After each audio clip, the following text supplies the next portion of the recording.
army's self-exoneration draws Amnesty's scorn. Yangon, Reuters. Human rights group Amnesty International poured scorn on a Myanmar military investigation into alleged atrocities against Rohingya Muslims, branding it a whitewash and calling for UN and independent investigators to be allowed into the country.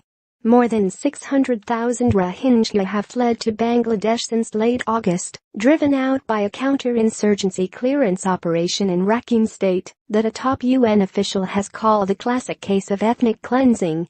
Accusations of organized mass rape and other crimes against humanity were leveled at the Myanmar military on Sunday by another senior UN official who had toured camps in Bangladesh, where Rohingya refugees have taken shelter.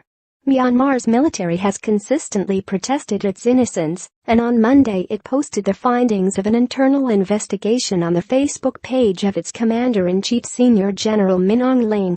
It said it had found no instances where its soldiers had shot and killed Rohingya villagers, raped women or tortured prisoners.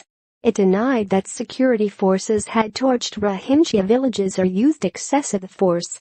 The military's self-exoneration came as U.S. Secretary of State Rex Tillerson prepared to visit Myanmar on Wednesday for talks with leaders. Both Tillerson and Aung San Suu Kyi, the head of a less than 2-year-old civilian administration that has no control over the military, are attending a regional summit in Manila.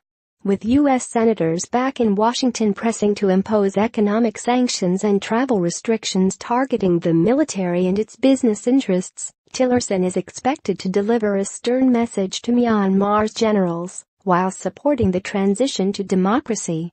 Suu Kyi discussed the Rohingya crisis with UN Secretary-General Antonio Guterres at the Southeast Asian Leaders Summit in Manila.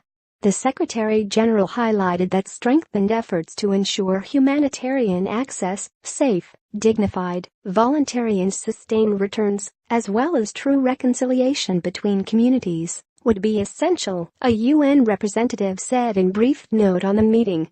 Coincidentally on Friday, the commanding officer in Rakhine State, Major General Maung Maung So was replaced.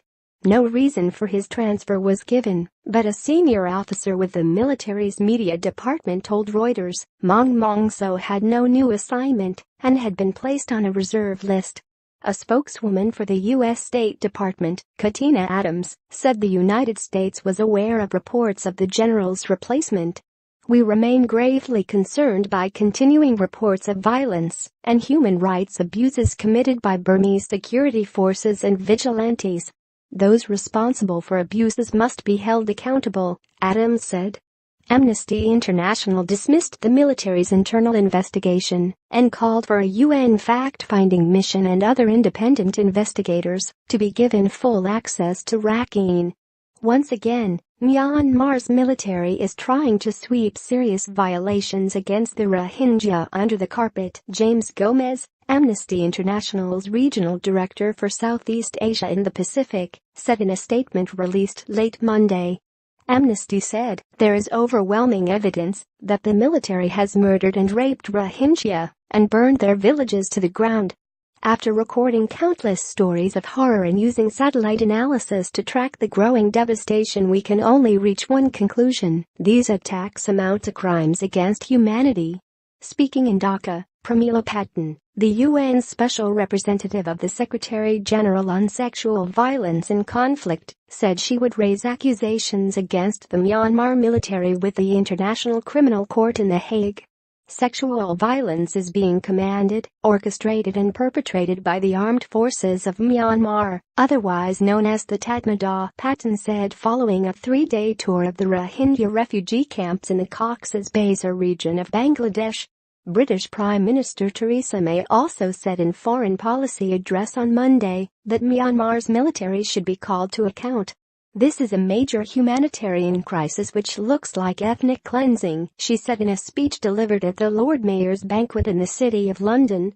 And it is something for which the Burmese authorities, and especially the military, must take full responsibility. The government in mostly Buddhist Myanmar, which is also known as Burma, regards the Rohingya as illegal immigrants from Bangladesh.